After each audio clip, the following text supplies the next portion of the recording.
What's up, everybody, and welcome to the next episode of the DirishFan Podcast. My name is Danny, where I am not an Irish fan. I am DirishFan. Thank you so much for tuning in. I really appreciate it. We're going to talk a lot today. I have no idea how long this is going to go, so I've got some thoughts. Post-college football playoff snub, post some of the bowl games and being able to evaluate and look at some of those, but I'm not going to talk really anything about that. I wanted my emotions and everything to be able to simmer before I was actually able to put something on video of something that was coherent, that made sense, and that was relevant to the future and where we are as a program. This is a 30,000-foot view podcast of the Notre Dame football program and how it pertains to the rest of college football and how college football affects it. That's what it always has been. That's what it always will be. So that's what you're going to hear a lot of today. I'm not going to really put a bow. I recorded an episode about a week and a half ago, putting a bow on the college football playoff and what I thought about it and the snub and all that. And I don't really have any more to say. I didn't even post it because it was more complaining than anything else. I don't want to do that. I want to talk reality. I want to talk where we are. I want to talk the future, where we're going, where I think we're going, what's going on in the grand scheme of things, because it's all so complicated, so convoluted. Everything from NIL to the transfer portal and the rules and the college football playoff, the committee, all of it. It's really confusing. There's so much to it, and no one podcast, no matter how no matter how relevant that podcast is and how much they do and how much investigations they do, how much numbers they have, can't possibly cover it all. So I'm not even going to bother with that. I'm going to look at Notre Dame. Where are we as a program? What's going on? I want to look at the future. We're going to talk in the off season about the 2026 football team. We're going to get into the nitty gritty. We'll get into what guys transfer, who leaves Notre Dame, who comes to Notre Dame. We will get into all of that in the offseason, what all of that looks like going forward. Today is going to be a little bit different. Today we're going to talk specifically about about Notre Dame and its conference affiliation or lack thereof. We're going to start talking about that. I have been kind of looking for my message as a Notre Dame football fan and to the rest of Notre Dame football nation. I don't care about a lot of these other teams. I'm not one of those people who talks a lot of smack, who sends out the text messages to my friends who are Alabama fans or whatever and talks smack. I don't do that. I don't like when it's done to me, so I don't do it myself. So you're not going to get that. If you're a troll, I don't care about you. If you're here listening to me because you love Notre Dame football, that's what I care about. That's who I'm talking to. That's what this message today, that's what this podcast today is going to be to and about, is Notre Dame football and us fans. What should we be doing? What should we be thinking? How much should we be spending? I want to talk about those things. That's what we're going to talk about. We're also going to break a little bit of break a little bit of breaking news. But before I do that, can you please do me a favor? Like, share, comment, subscribe. Click the notification bell so that every single time that I post an episode, you guys are ready to talk Notre Dame ball with your boy, the DirishFan. So, a little bit of breaking news. Marcus Freeman just came out and sent a little, subtle, tiny tweet. Hey, 2026, run it back. That was the tweet. That's great. That's awesome. That's awesome news. That's great news. Everyone that I've listened to in my Notre Dame catalog of podcasts that I listen to, everyone's saying that it's a good thing. Obviously, I believe that it's a good thing. Yes, we needed to lock this in. We needed to get him locked into 2026. Beyond is a little bit different of a story. Again, I've got a lot to say today, and most of it is not going to be pertaining to 2026 next year. We're going to get into that in the off season, but we do need to talk about overall grand scheme what this means for the Notre Dame football program. And it is good to keep and retain your coach so that he can now build and retain his coaches underneath him and then the players underneath them. And that's all a good thing.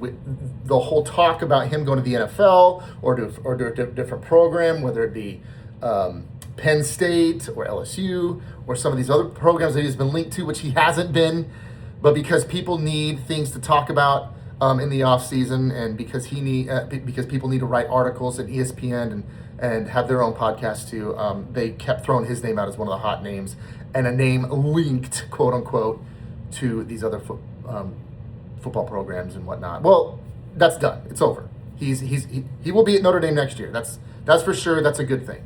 That's great. Beyond, though, is a question mark, and it's something that Notre Dame fans didn't really start thinking about until now.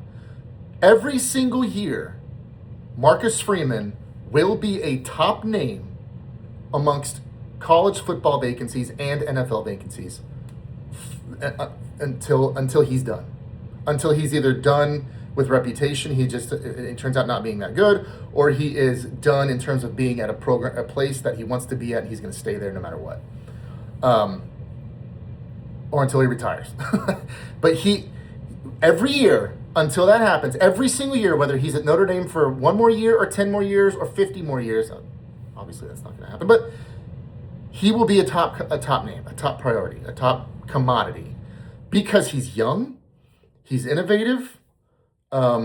He would be a sexy splash hire because of where he comes from, which is Notre Dame, or that's his coaching stop now. So that's just something that we have to deal with now. From now on out, that's just what we're gonna have to deal with.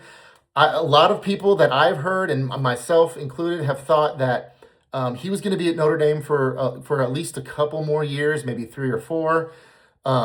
There's other people who thought he was going to be in Notre Dame for longer. I've always disagreed with that. My take on Marcus Freeman is that he's an Ohio State guy, and in college, his destination job it's Ohio State, right? I mean, he's never come out and said that, and I've never heard anyone within the Notre Dame nation kind of say anything like that. That's just my opinion in general. Is he has had Jim Tressel around the program a lot.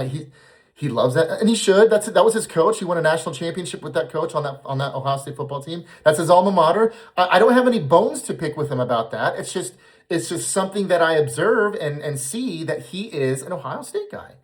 And would he spurn Notre Dame for Ohio State? There's a lot of people who disagree with me and say that no. My personal opinion is that yeah. That's his alma mater. What coach doesn't want to go back to their alma mater, especially if that alma mater is a powerhouse in football? And you could argue Ohio State is the powerhouse in college football right now, which is a whole other podcast. I don't even like saying that. It makes me throw up in my mouth a little bit. But anyway, it turns out, so to speak, that his interest in the NFL is actually quite high. Everyone linked his name to the Giants job. How much smoke there was to that fire, I really don't know. There's a lot of people think that it was mostly his agent just reaching out to Notre Dame saying, "Hey, you don't give us an extension, you don't give us more money, then we can go to the NFL and make twice what we make in Notre Dame," which is true. So that was probably the biggest. Did he want to go coach the Giants? I don't think so. If he did, he wouldn't be here right now. Just as plain and simple. However, I do think that if he would leave Notre Dame, right now at least, it's either going to be, if it's college, it's Ohio State. If not, it's the NFL. And that's not nothing. How much longer is Ryan Day going to coach at Ohio State? I don't know. We'll see how they do in the playoff this year. If he wins back-to-back national championships,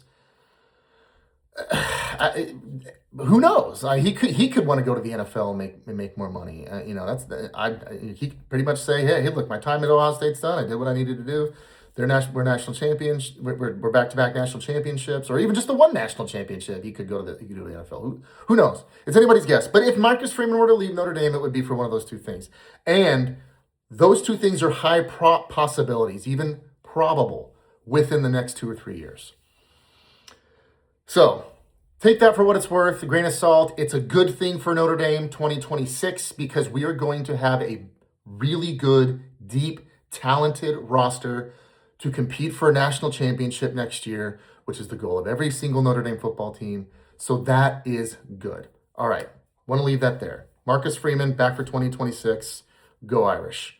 We'll talk more about that in weeks to come. So, what is going to become of the Notre Dame football? What can we glean the most out of the last couple of weeks, the snub, the college football playoff, and the future? Okay, I'm going to talk about something that's very, very hot amongst the Notre Dame fandom and the rest of college football at large. And I want you to please, this is my one disclaimer right here. Please bear with me. I'm going to ask a lot of questions. I'm going to give a lot of numbers. We're going to talk about independence and conference affiliation today. And before you turn me off, please, before you turn me off, just hear me out. I just need you to hear me out. If you love Notre Dame football, please hear me out. I am not one of those people that's like, oh, we just got screwed. College football playoff hates us, and now we need to go to a conference. That's not who I am. That's not what this is going to be about. Trust me, believe me. I'm going to get into it. I love independence as a Notre Dame football fan. I love our tradition and our past. You cannot be a Notre Dame football fan without loving the past. You cannot be a Notre Dame fan without loving the tradition and the history of Notre Dame football and understanding why we're not in a conference now and why we haven't been since the formation of our football team back in the 19th century. There's reasons why. I'm not going to get into the reasons why we're not in a conference. I've already done that. I will put a link in the description of my podcast that I did last year about the history of conferences, why we're not in. I'm going to put a link in that so that you guys can hear that if you would like. We're going to talk about, are we truly independent or not? Should we join a conference or not? Will we join a conference or not? We're going to talk about that. Please bear with me. I want to have this conversation because I believe I've been looking for what I'm supposed to do in the Notre Dame fandom, what this podcast is going to be about, and I think I found it. And what that is I want to be the liaison. I want to be the fan liaison of bringing us fans into conference affiliation, thinking about it, and then eventually talking about it. Because the number one reason why I don't want you to turn me off, I've got news for you. Okay, Notre Dame will be in a conference full time in 3 to 5 years. I guarantee it. If you don't like hearing that, and if you disagree with me, I completely understand. I do. There's not a lot of insider podcasts that will say those words. Irish Illustrated, Blue and Gold, Irish Breakdown.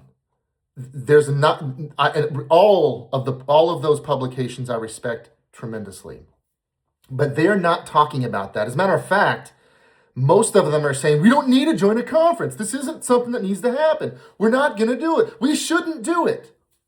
Well, we're going to examine that today. We're going to put those opinions to the test. Not because I am pro-conference. Not because I am pro-Big Ten or SEC. That's not the reason why. The reason why I'm going to ask these questions, we're going to talk about it, is because it's going to happen whether you want it to or not. And you need to decide, as a Notre Dame fan, as I am deciding, whether you want to be a part of that or not. You need to start thinking yourself as a fan, as an investor of the program, a non-financial gaining investor of the program.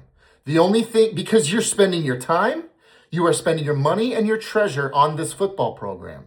Why? Because you love it, like me, and I want to see one thing before I die, just one thing, and my fandom will be complete, and that is a Notre Dame national championship. That's literally the only reason why I'm doing this podcast, is so that I can be a tiny, tiny little part of getting Notre Dame back to the top of college football, a national championship. and how that's going to happen.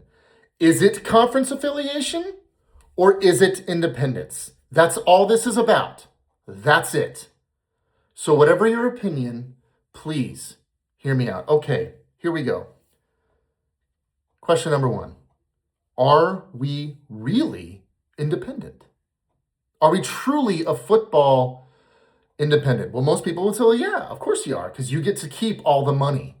You get to keep all the college football playoff revenue that you make in the playoff, and you get to keep the TV deal revenue that you just signed a couple of years ago, and you get to keep your apparel revenue that you signed with Under Armour a couple of years ago. So yeah, Danny, we are an independent because we get to keep all the money.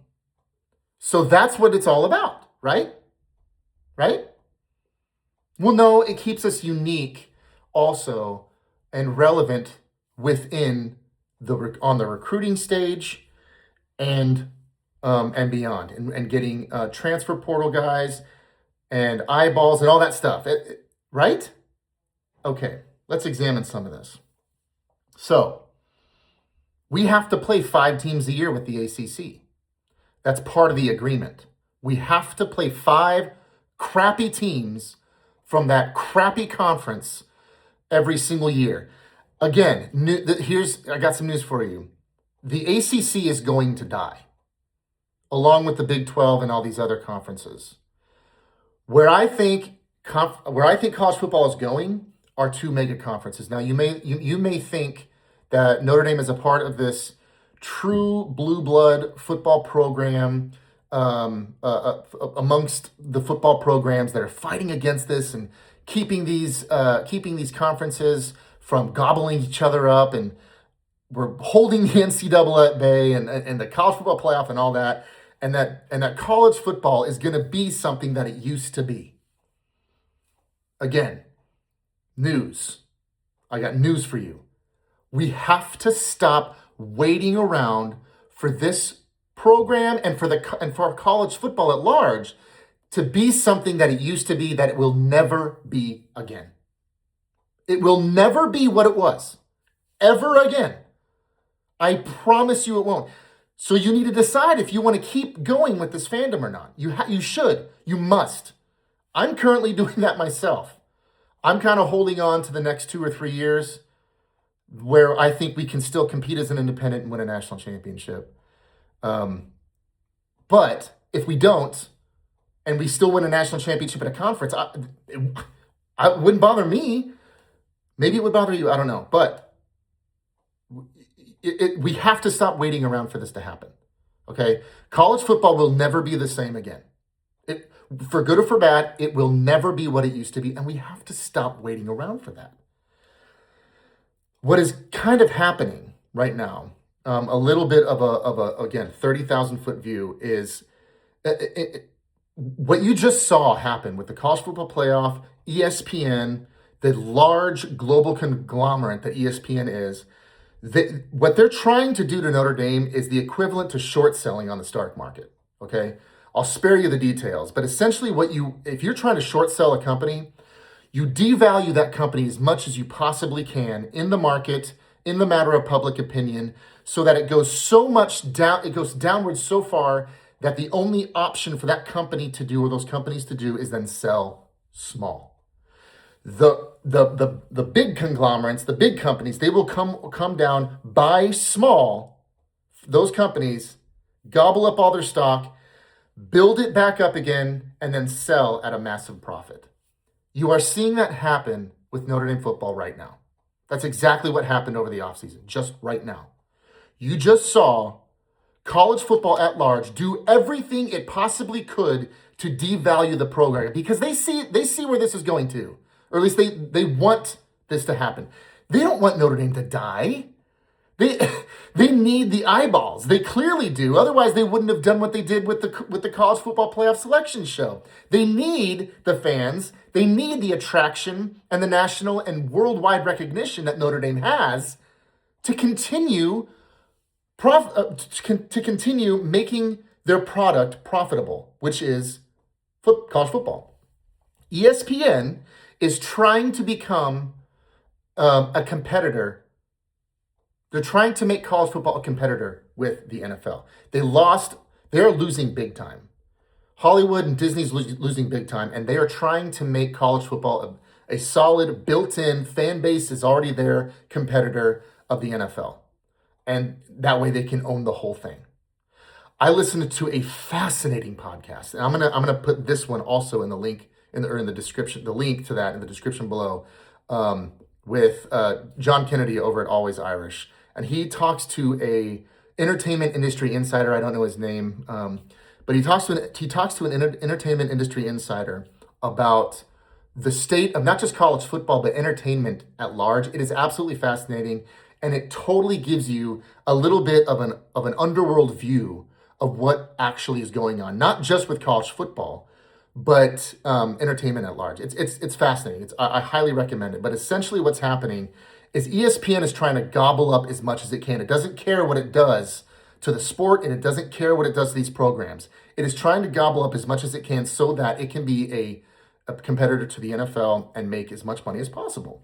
Well, one of the ways you do that is by what my aforementioned example of a short sell on the stock market. The entities that are not a part of that are not affiliated with you, you devalue them as much as you possibly can so that when you go to buy them, you buy them cheap and then build them back up. And that's exactly what's happening with Notre Dame. That's exactly what you saw. ESPN, which owns the SEC and the ACC, that you see the SEC network and the ACC network. Well, what channels are those on? ESPN's. ESPN owns the broadcasting rights to those conferences. So they want Notre Dame a part of that. They need Notre Dame a part of that. Whether it's for the ACC or the SEC, they don't care. But they want Notre Dame and the eyeballs that comes with Notre Dame on watching their football or watching their product, which is ESPN. They're trying to devalue the program as much as it can so that Notre Dame is then forced to sell and sell cheap. They're trying to get it to the point where we can no longer compete for national championship, which is ultimately why I believe we're going to eventually join a conference, is because they're going to make it impossible for us to compete for a national championship unless we're in a conference. We just saw the first stages of this. That happened this year. If we played the same schedule, the same teams, and we didn't win a conference, but we belonged, let's say, to the Big Ten or the ACC for that matter, we would have been in the college football playoff. Guaranteed.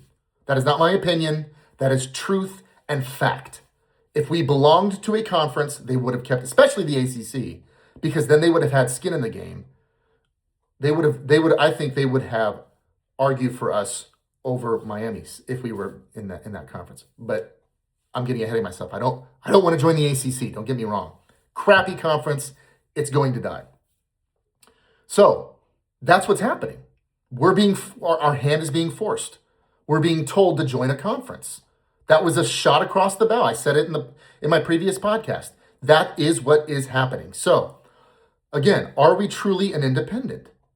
We are locked into 5 games a year.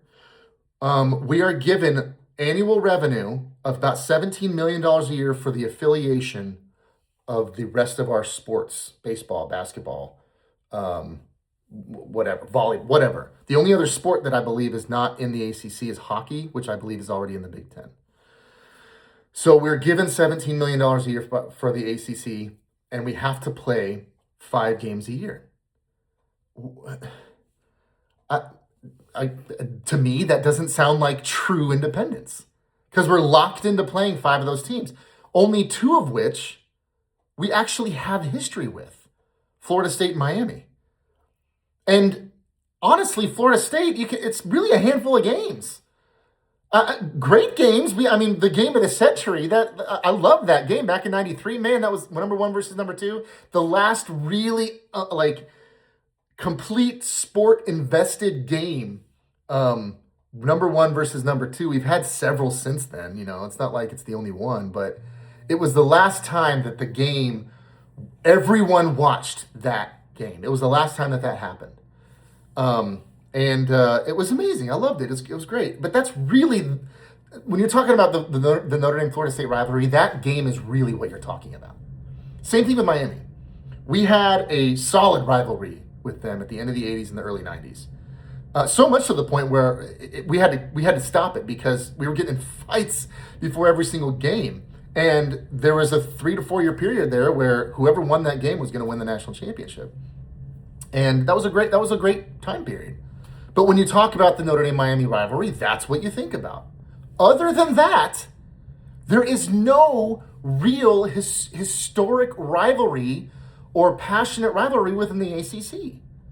Yet we have to keep playing 5 of those teams. And by the way, we don't play Florida State or Miami every single year. We have to keep rotating.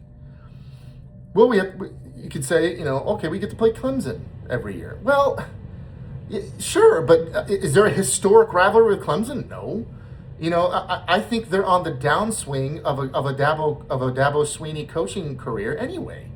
And so does it really benefit us to play Clemson every single year? Of course, sure it does. Yeah, I would love to see us play Clemson every year, specifically because we recruit against them on the recruiting trail. So playing them would be good and beating them would be good.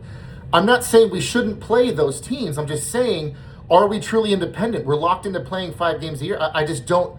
That doesn't seem truly independent to me. There's a little bit of a chain there, and if there's a chain, any chain, I don't care how big or small, you're not truly free. We've kind of locked in a couple of other games every single year. Listen. I love the Naval Academy. I'm a Navy guy. I grew. My family is Navy. My grandpa, who I had a really good relationship with, was in the Navy for 20 years. Playing that school every single year, we kind of write it off.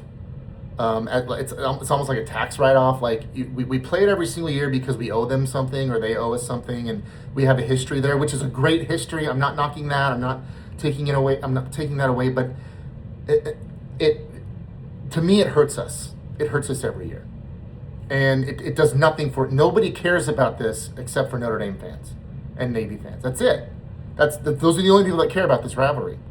Well, Danny, you get these teams in the SEC. They play a 1AA school every single year, and they get away with it. Well, yeah, they do because they're conference affiliated, so they're not under that scrutiny. They're not under that fire. We are. So when we play Navy, it doesn't matter how good they are. They could be 5th in the country, and if we beat them 50-0, nobody cares. Nobody would care. It would be different if we played them every other year or once every 4 or 5 years or something like that. But we play them every single year, and it does absolutely nothing for us, and it can only hurt us. And our biggest argument for playing them every year is that we owe them. Now you could say, yeah, fine, we owe them. Let's play them every year, and I'm fine with it. Okay, great. Well, doesn't sound very independent to me when you are locking in when you're locking in a game that's already been decided. That's just it. That's who you're going to play that team no matter what, and you have to. That doesn't sound independent to me. So do we? How much money do we actually clean? Well, okay, look. We don't have to share any of the NBC money. We don't have to share any of the college football playoff / bowl payouts that we get, and that's not nothing. Okay, I'm gonna get into that. We're independent mainly because of money. That's it. Like, there's a lot of people who say independence is tied to how unique you are. I don't agree with that. Notre Dame is a unique place. If you've ever been there, it's not like any other school in the country. It just isn't. It's very unique with its own traditions. It's just rich with history, and it's an amazing place that doesn't need independence or conference affiliation to make it unique. It's unique all by itself. That's one of the reasons I didn't fall in love with Notre Dame because they're a football independent. As a matter of fact, for the first 4 or 5 years of my fandom, when I was a little kid, when I didn't really understand what conferences were, I had no idea that they were an independent. And I would challenge you, if you as a Notre Dame football fan, if you go back to the first couple of years that you started rooting for them, was independence one of those things that you're like, yeah, they're an independent, woo, go Irish? I'm gonna argue that no, it wasn't, and it wasn't a thing until later on in your adult life. So independence doesn't keep them unique. It doesn't keep them special. It's a special place in and of itself and by itself. So the only thing that you can really glean from independence is money. That's it. Okay, great. Money. We make a whole lot of it every single year. By the way, the money that is made from football is distributed amongst the rest of our sports and athletics teams. A lot of schools do this. Yes, I'm fully aware whether you're in a conference or not. But we make a whole lot of money for the rest of the athletics at the University of Notre Dame. And I contend that that has now become the reason why we are still an independent. Is not because it's good for football, but because it's good for the rest of the sports of Notre Dame. Take that for what it's worth. I don't necessarily have an opinion on that one. Well, no, I do have an opinion on that one way or the other. I've said it before. You need to, every school does this. Every single school, whether you're in a conference or not, you should invest the most in the program that makes you the most money. So if you are a football school, Ohio State, Georgia, Alabama, Clemson, LSU, if you are Oregon, if you are a football program, then you invest heavily into, or a football school, you invest heavily into that program. And it's the opposite. Basketball, Kentucky, North Carolina, UConn, they invest the most money in those programs because those programs give them the most visibility, therefore making them the most money. It's Notre Dame football. I've said this before, I'm going to say it again. Notre Dame is not Notre Dame without football. If you are a person who thinks that Notre Dame, it's still a unique place. I just got done saying how it's got its own uniqueness. It's got its own attributes that are awesome, that are great. But what sets them on the national and worldwide stage is football.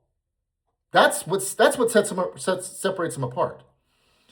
And that's the program that you need to invest in.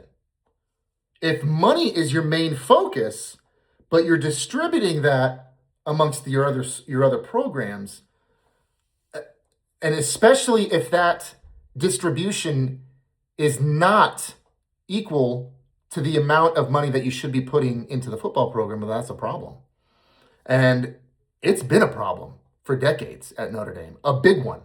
One of the reasons why we haven't won a national championship, which I'm going to get into, in 37 years is because Notre Dame thought, oh, hey, we've got a great football program. Let's start putting that money back into the rest of our athletics, and we'll make all of our athletics world class. I can understand the thinking, but when you borrow from Peter to pay Paul, eventually the piper comes a calling, and you can no longer borrow from Peter to pay Paul. The only way you can keep those things world class is if you keep the program world class, the football program. Money. So, what does this mean? How much money do we need, and how much money do we get, and all that? Look, the specific numbers, I think our NBC contract is well over $100 million. Our apparel contract is well over $100 million for 10, 20 years, whatever. But that's not what I'm really interested in. What I'm really interested in is what it actually gleans the football program. So, question number one. Do we have the highest paid player / payroll in college football? The answer is no, we don't. And bear with me, I understand, Danny, you don't need any of the highest this or highest that to compete for a national championship. I'm going to get to that. But let's just answer these questions. Does Notre Dame have the highest paid player / payroll in college football? The answer is no. That would be Texas, Texas A&M, Georgia, Ohio State, Oregon, Alabama, Michigan, USC, and LSU. Now look,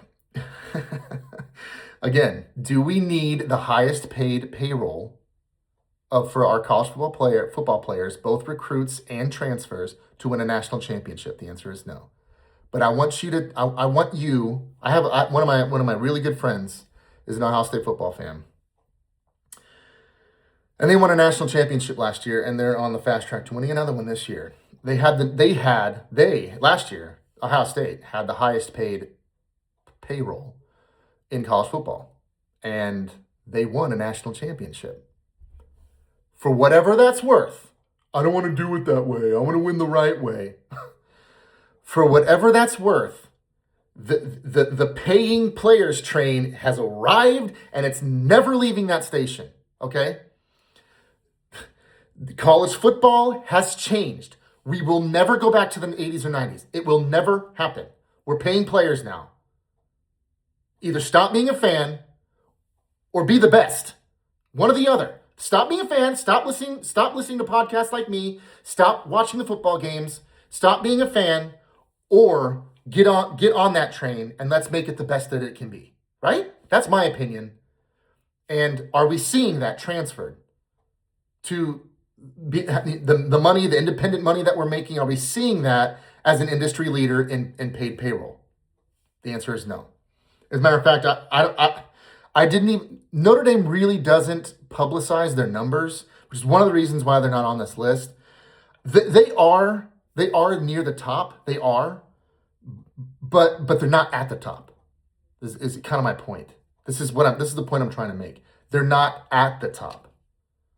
And I don't want to harp on the point of where you don't need the top to win a national championship. I just want you to ask an Ohio State fan if they care or not. Because I wouldn't. Like, okay, if this next 2026 we were the highest paid roster in the country and we won a national championship directly because of that, okay. I'll make that trade. Yes. Yeah, pay our players the most, and I know that would translate into a national title. Done. Sign me up. Do we have? Let's see here. Do we have the highest paid player? Let's just take a player, a transfer, a recruit. Do we have the highest paid player? The answer is no. We don't. We don't have the highest paid player either. Again, is that going to win you a national championship? No, not necessarily. But do components like that add to the possibility and increase your odds of winning a national title? I think so. I don't know about you, but if I'm going, if anywhere in life, I'm going to maximize my dollar. I'm going to get the best that I can out of it. We all live our lives this way, so I don't understand why people have such a hard time with wanting the best of something. We all do this. It doesn't mean you're going to get it, and it doesn't mean that it doesn't mean that you deserve it or any of those other things. You have money and you maximize that dollar. You don't go out of your way to get something as cheap as possible unless you are trying to maximize that dollar to benefit you in the future. So yeah, is that the most important thing, having the highest paid player? No. But again, keep in mind, we are an independent because of money. That's it. That is it. Our uniqueness in and of itself lies within the Notre Dame culture. Period. Does our independence specifically keep us as an industry leader for the highest paid payroll? The answer is no. For the highest paid player? The answer is no. Do we have the highest paid coach? Again, the answer is no. Who are some of the highest paid coaches? Kirby Smart makes $13 million a year. Ryan Day, $12 million a year. Lane Kiffin, around 11 at LSU. That he just signed that contract. Yes, I understand. Marcus Freeman probably just inked a new deal. He will also be there at the top. You know, Notre Dame being a private institution and not affiliated with a conference, they don't make these numbers really publicly available. We have to wait until one of our insiders, someone from, I don't know, Pete Thamel or someone reporting on how much the contract will actually be. And I know that it will be the top. It'll be near the top. Will it be the top? No, I can guarantee you it will not be. He will not be the highest paid coach. Now, You can understand that. He hasn't won a national title yet. But, yeah. Should he be at the top? No, he shouldn't be. Should he be competitive? Yes. But again, if independence is the only reason, if money is the only reason why we're still independent, are we maximizing that dollar? Well, we got him for another year. We'll see how that translates to the next 2 to 3 years, which are going to be unbelievably crucial, not just to Marcus Freeman and whatever he's going to do at Notre Dame, but the future to that as well. College football. Why am I talking about these numbers? Why do I think it's at least somewhat important to be an industry leader in something like this? Well, I'll tell you, for one thing, Ohio State, they won a national championship. They were the highest paid payroll. If there's anything that you could specifically point to as why they won that title, that's it. They just spent the most money. That's it. And if independence is the only reason why if money is the only reason why we're independent, then what are we doing here?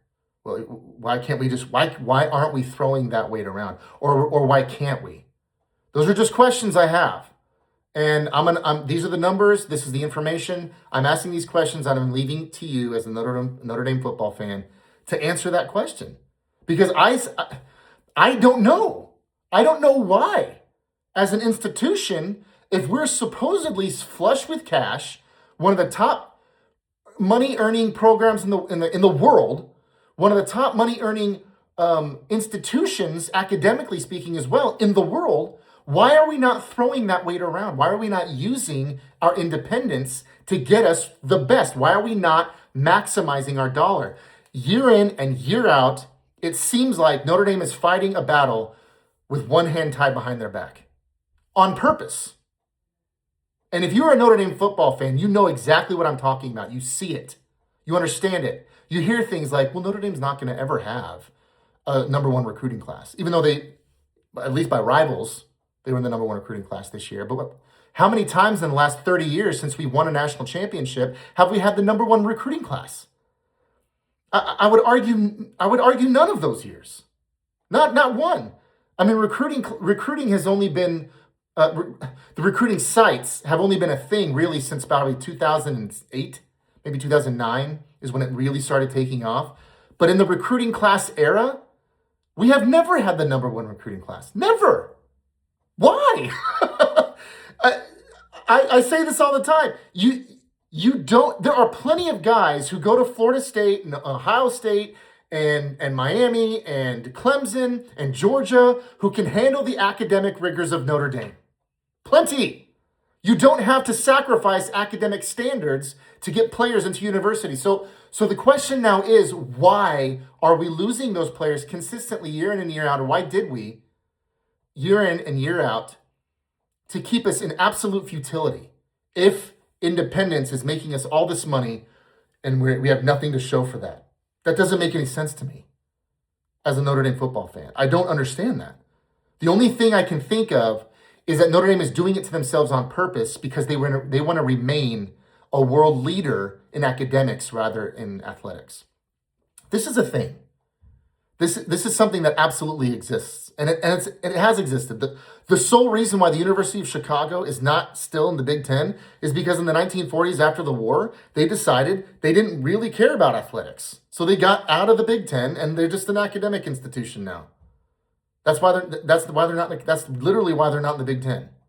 That's literally the reason why Michigan State is, and it's one of the reasons why the Big Ten has had such beef with Notre Dame for 70 years, because Notre Dame said no to them when the Big Ten came a knocking. I won't get into the history, but at first it was Notre Dame that came to the Big Ten. They said no. Notre Dame went and got the reputation. They were a national powerhouse. The Big Ten comes back. Hey, we like you now. Come join our conference. And we said no. That's what happened. And we said no, and we wanted to remain independent because it was good for us. So, all these questions I've asked. Are we an industry leader in any of that? The answer is no, and the real answer is because Notre Dame has done it to themselves. We think that somehow hamstringing our athletics helps our academic standing. I've never agreed with that. I just don't understand that. That is something as a fan we need to hold the administration accountable to. We are silent investors of your school. See this? This wasn't cheap. I'm holding my jersey that I'm wearing right now. This was very expensive. I bought it at the Notre Dame football, or at the Notre Dame school bookstore. This hat was also not cheap.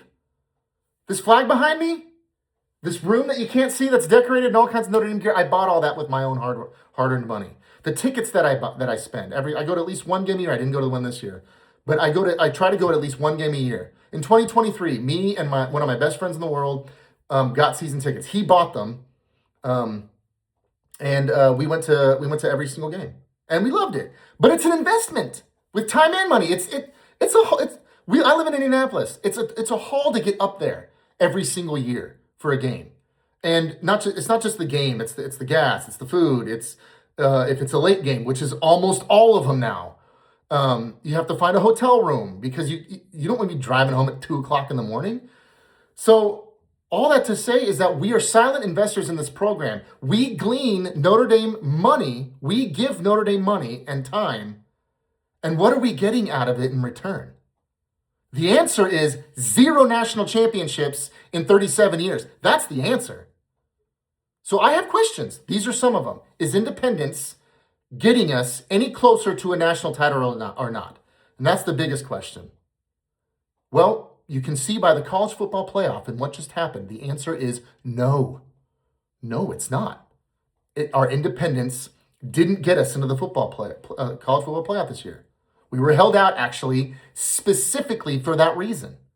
They toyed with us specifically for that reason. So, I mean, would it be amazing if next year, 2026, we went undefeated and won the national title and CJ Carr won the Heisman Trophy, in spite of all of that bullcrap and in spite of what they tried to do to us and in spite of what they're still trying to do to us? I mean, we got politicians making comments on this.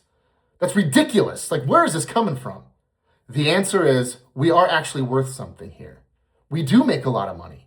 But how are we throwing that around to benefit us? The football program.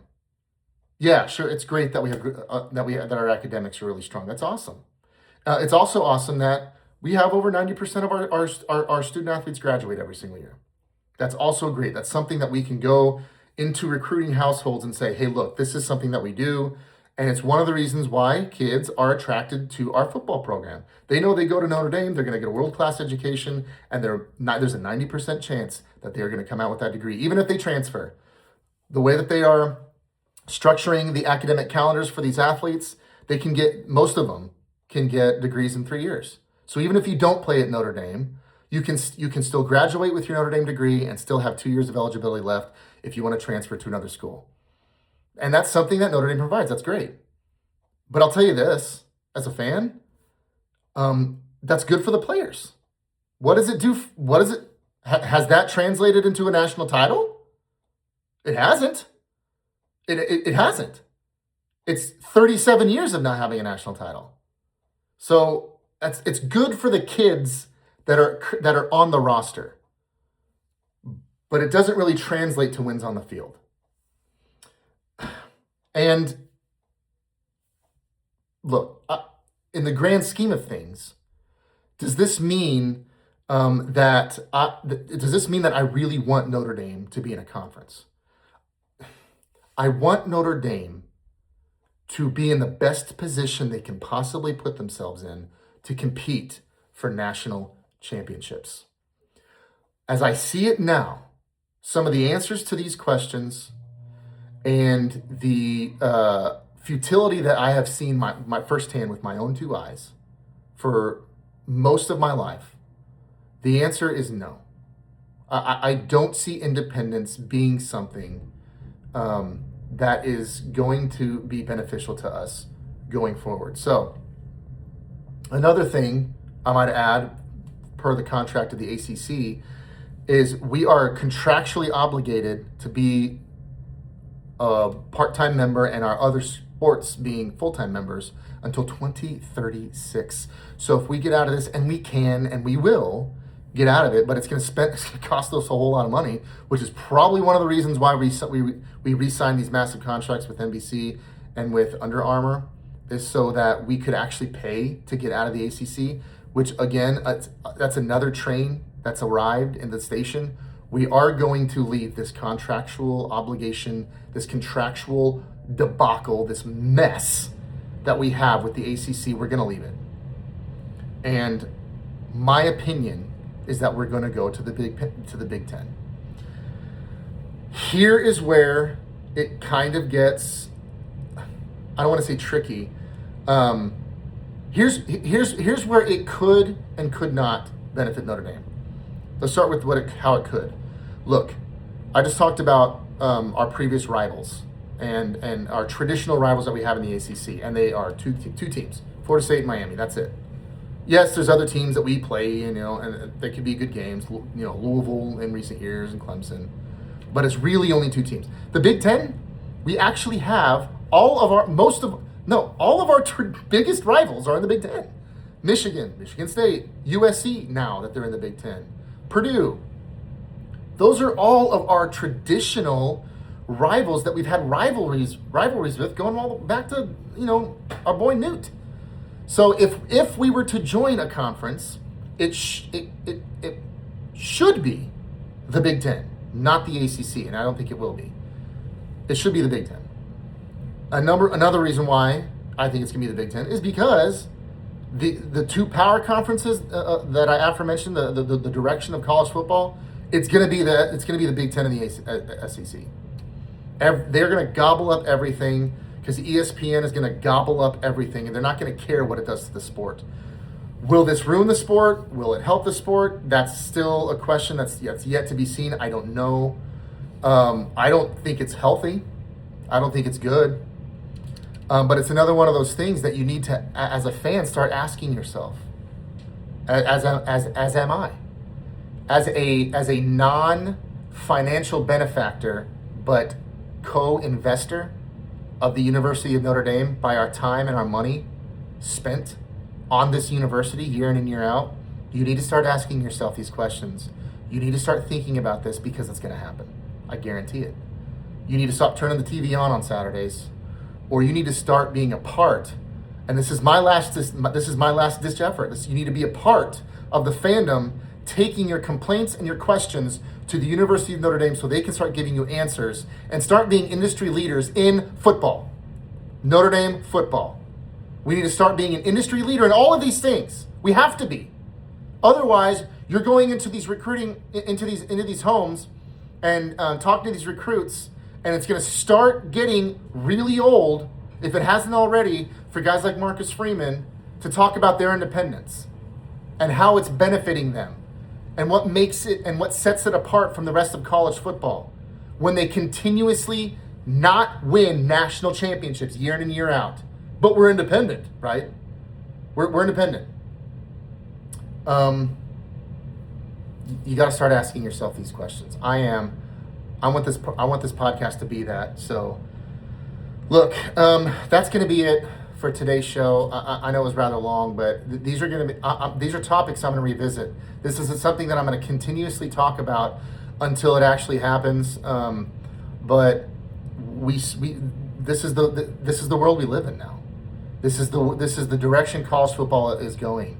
USC just backed. I never thought I'd see it, but it happened. USC just backed out of our deal. They just backed out of this rival. USC could say, and they are saying, our biggest rival is UCLA. That's not true. Their biggest rival is by far Notre Dame.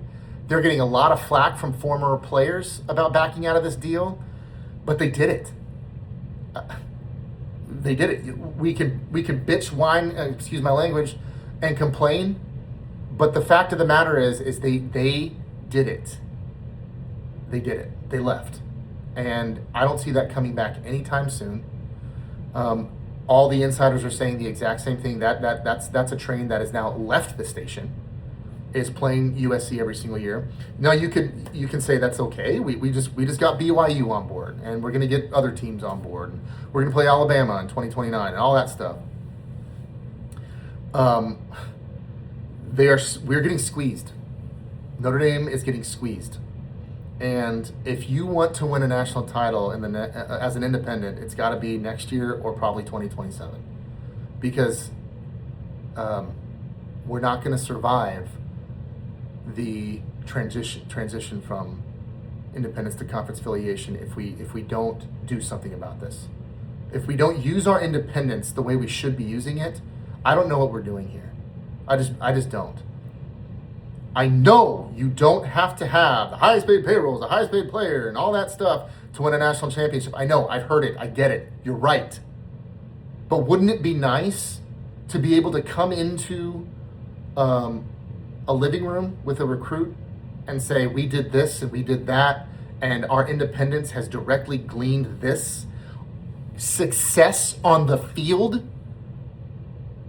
And when I say success, we are measured by one standard, and that's national championships. Great, we're winning 10 games a year. Guess what? Brian Kelly did that. I don't care about Brian Kelly. I care about Marcus Freeman, the now. I care about what's going on right now. What are we doing to win a national championship? Not compete for one, not go to the playoff, win one. That's got to be the standard. And how are we going to go through that going forward? Is it going to be independent or is it going to be a conference? And again, I'll end this by saying we will be joining a conference. Just get used to the idea. It's going to happen. Where do you want to go? Do you want to go to the SEC? Do you want to go to the ACC, where their commissioner just absolutely tried everything they could do to kill your program? Do you want to go to the Big Ten, who has traditionally tried to kill your program, but would actually welcome you in with open arms, and where all of your traditional rivals exist, and where you can actually thrive? You know, you can use Nebraska as a con as to joining the Big Ten or any conference for that matter. But there's reasons why their program went into the ground, and that's because of bad hires. It's also because they went into a conference without any of their traditional rivals. Well, Notre Dame wouldn't have to worry about that because that's where all your rivals are. So, in my opinion, it wouldn't hurt Notre Dame. And finally, it would stop all of the, well, Notre Dame's not in a conference talk. And if you want to go to the playoff, win the daggum Big Ten, which you can do year in and year out. You can. If it's Penn State, Michigan, and Ohio State every single year, I have good news of glad tidings to bring you. We can beat those teams on the field. We've gotten to that point. So winning a Big Ten title is not out of the realm of possibility. As a matter of fact, we would be in it every single year. And not to mention, we could easily be at large. We could at our at-large bids. And kind of stick it to USC as well. So that's going to be it for today's podcast. I appreciate you listening to me. Again, like, share, comment, subscribe, click the notification bell. I really appreciate it. I hope this provides levity. I hope this provides a spark of conversation. Of course, I have my opinions, but genuinely what I want is to provide, I want to provide conversation starters that you can go into your friend groups, and hopefully maybe you're doing a podcast or you're thinking about doing one, and you can start spreading this fire here, spreading this talk of what this Notre Dame football team needs to do, what the program needs to do, what the administration needs to do, and hold them accountable so that we can get what we really want, which is a national championship. I love you. Go Irish.